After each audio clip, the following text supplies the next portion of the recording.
মৃত্যুকরা বলে কোনো আয়নাগর বলে কিছু ছিল না। আয়নাগরটা সচক্ষে আমি দেখেছি। শেষবার যেখানে আমাকে নিয়ে রাখা হয়েছিল, আমার থাকার জায়গার আয়নাগর একই বিল্ডিং এ ছিল। আয়নাগরের লোকগুলোকে মাঝে মাঝে নামিয়ে আমার পাশের সেলগুলোতে রাখা। ওরা অসহায়ের মতো থাকায় থাকত। আমি তাদের চেহারাগুলো স্টাডি করার চেষ্টা করি। পরবর্তী পর্যায়ে তাদের কাউকে কাউকে কোর্টে চালান দিয়ে ওরা জেলে পাঠিয়েছে। বাংলাদেশের সবচেয়ে নিকৃষ্ট জেল, যেখানে শারীরিক এবং মানসিক সকল ধরনের অত্যাচার করা হয়।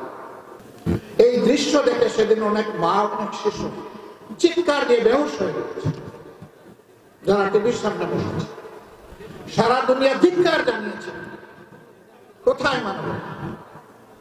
এইভাবে কি মানুষ খুন করে তাদের নির্মম ভাবে খুন করার পর তাদের দেহের উপর দাঁড়িয়ে নাচা যায়?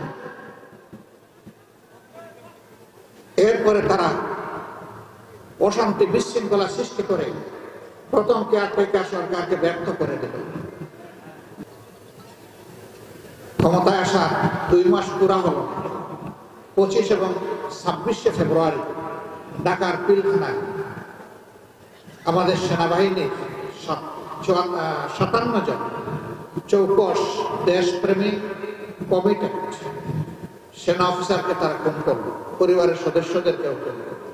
নির্মম ভাবে তাদের লাশগুলা খুন করে ব্রেনের পানিতে ভাসিয়ে সন্ধ্যার পরে আলো নিভিয়ে খুনিদেরকে নিরাপদে পালিয়ে যাওয়ার সুযোগ সৃষ্টি করে দেওয়া হবে। কিন্তু ব্লেম শুরু হয়ে গেল বিরোধী দলের।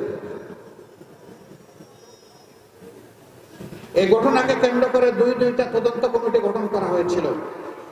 একটা তদন্ত কমিটির রিপোর্ট আলোর মুখ দেখে নাই। সেনাবাহিনীর কোমরে আঘাত দিয়ে সেনাবাহিনীকে ক্ষতিগ্রস্ত করা হয়েছে, বিডিআরকে ধ্বংস করা হয়েছে। কেন? এই দুইটি বাহিনী ছিল দেশপ্রেমিক বাহিনী। এরপরের বছরেই তারা আঘাত দিয়েছে জামাত ইসলামী। কেন জামাত ইসলামকে বেছে নিল? জামাত ইসলামী বাংলাদেশের স্বাধীনতার পর থেকে এদেশের পরীক্ষিত একটা দেশপ্রেমিক শক্তি।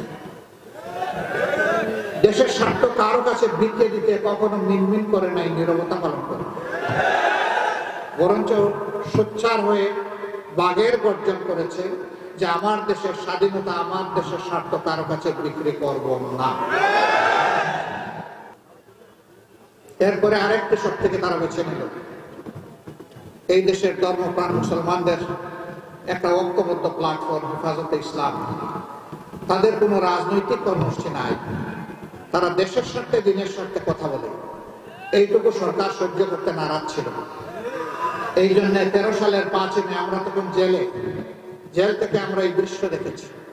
শান্তিপূর্ণভাবে এই লোকগুলো এসেছিল, নিজেরা পরিকল্পিতভাবে অশান্তি সৃষ্টি করে তাদের উপর ক্র্যাকডাউনের প্লট তৈরি করলো। কতগুলা লোককে যে হত্যা করলো আল্লাহ ছাড়া কেউ জানে, কারণ লাশগুলা তুলে নিয়ে কোথায় গায়েব করেছে কেউ জানে। কিন্তু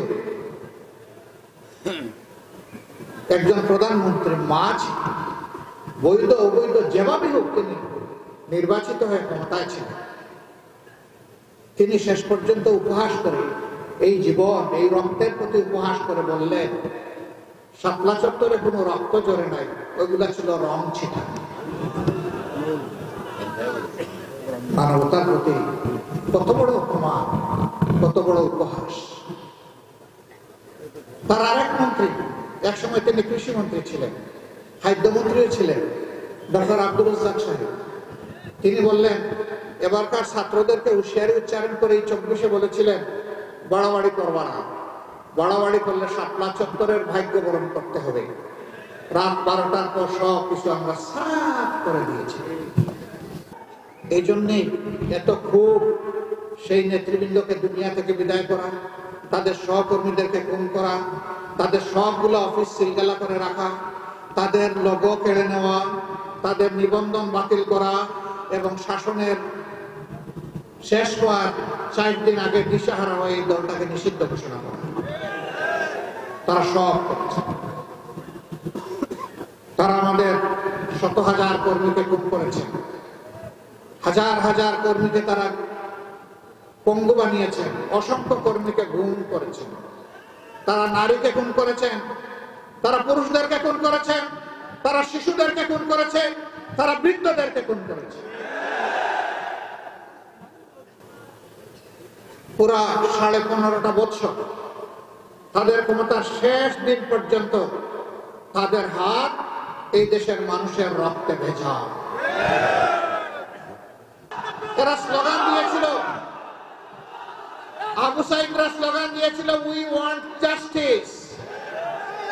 আমরা একটা বৈষম্যহীন সমাজ চাই, আমরা একটা মানবিক সমাজ চাই, আমরা একটা গর্বের বাংলাদেশ চাই, আমরা একটা অহংকারের বাংলাদেশ চাই। এই বাংলাদেশ গড়া হবে শহীদদের রক্তের প্রতি সম্মান দেখানোর বাস্তব নমুনা ইনশাআল্লাহ।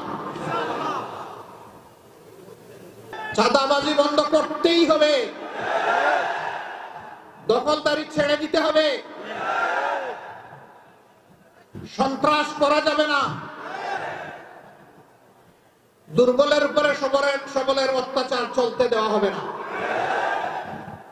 অফিস আদালত, মিল, ফ্যাক্টরি, ইন্ডাস্ট্রি, কোর্ট কাছারি সব জায়গা থেকে ঘুষ নির্মূল করতে হবে, বৈষম্য দূর করতে হবে।